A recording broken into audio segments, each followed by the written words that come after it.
तो चलिए दोस्तों, आज की इस वीडियो में फिर आपका स्वागत है। हम आपके लिए लेकर आए हैं प्रश्नवाचक सर्वनाम।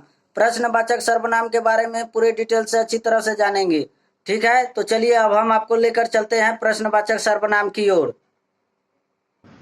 चलिए आपके स्क्रीन पर आ गया प्रश्नवाचक सर्वनाम की परिभाषा। तो आज हम इस प्रश्नवाचक सर्वनाम की परिभाषा के बारे में जानेंगे। तो चलिए अब जानते हैं।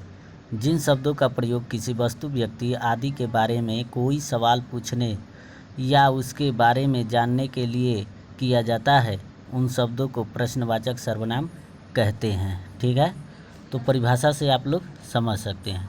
ठीक, फिर एक बार, जिन शब्दों का प्रयोग किसी वस्तु, व्यक्ति आदि के बारे में कोई सवाल पूछने या उसके बारे में जानने के लिए किया जाता है, उन शब्दों को प्रश्नवाचक सर्वनाम कहते हैं।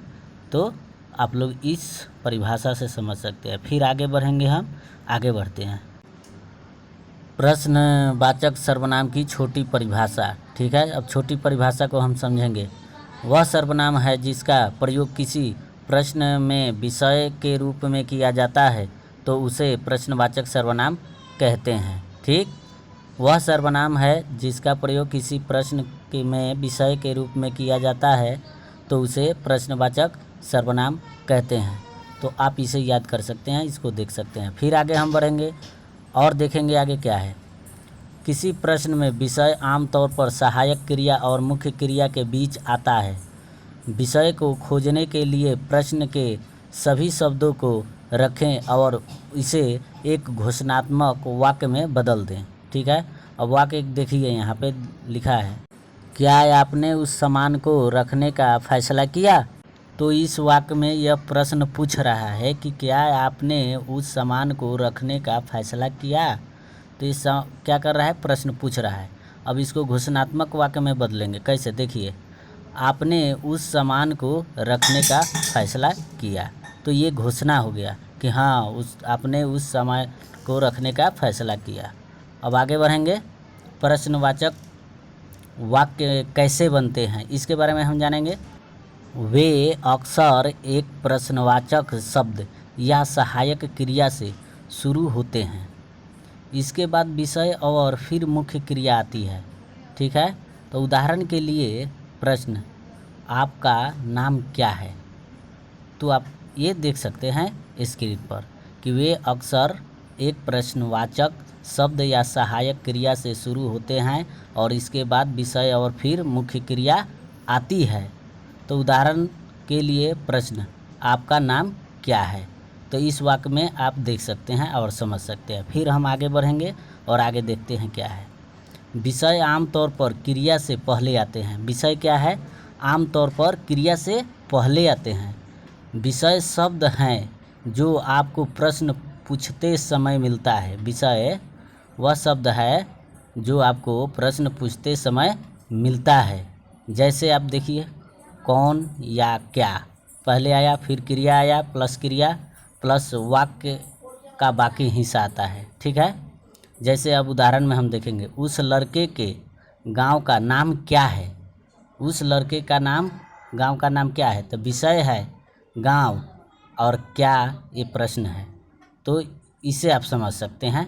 वह लड़का कहाँ क्या करता है, तो उसे भी आप समझ सकते हैं। फिर आगे हम बढ़ेंगे। प्रश्नवाचक शब्द कितने प्रकार के होते हैं। प्रश्नवाचक शब्द कितने प्रकार के होते हैं, तो इसको हम समझेंगे कि प्रश्नवाचक शब्द एक फंक्शन शब्द है। प्रश्नवाचक शब्द क्या है, एक फंक्शन शब्द है जिसका उपयोग प्रश्न पूछने के लिए किया जाता है। जिसका उपयोग प्रश्न पूछने के लिए किया जाता है। जैसे कि क्या, कौन, कब, कहाँ, कौन, किसका, क्यों। तो ये सब फंक्शन शब्द है। तो अब आगे बढ़ेंगे। फिर कौन से प्रश्नवाचक सर्वनाम अधिकार दिखाते हैं। ठीक है, तो अब हम देखते हैं कि कौन सा प्रश्नवाचक सर्वनाम अधिकार दिखाते हैं। तो चलिए अब देखते हैं हम। प्रश्नवाचक सर्वनाम के सामान्य उदाहरण में कौन, क्या, कहाँ, कब, क्यों और कैसे शामिल है। तो ये सब क्या है, ये सब अधिकार दिखाते हैं। ठीक है, फिर अब आगे हम बढ़ेंगे और जानेंगे इसके बारे में। प्रश्नवाचक और उदाहरण क्या है।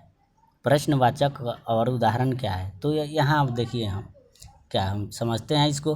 प्रश्नवाचक वाक्य वह वाक्य है जो प्रश्न पूछता है। प्रश्नवाचक वाक्य वह वाक्य है जो प्रश्न पूछता है।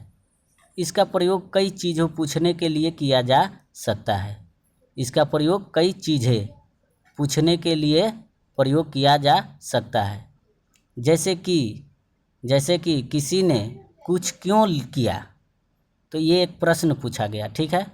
कोई हाल ही में क्या कर रहा है, तो ये भी प्रश्न पूछने के लिए किया जा रहा है। प्रश्नवाचक एक प्रश्न पूछते हैं और उन पर प्रश्न चिन्ह लगाए जाते हैं।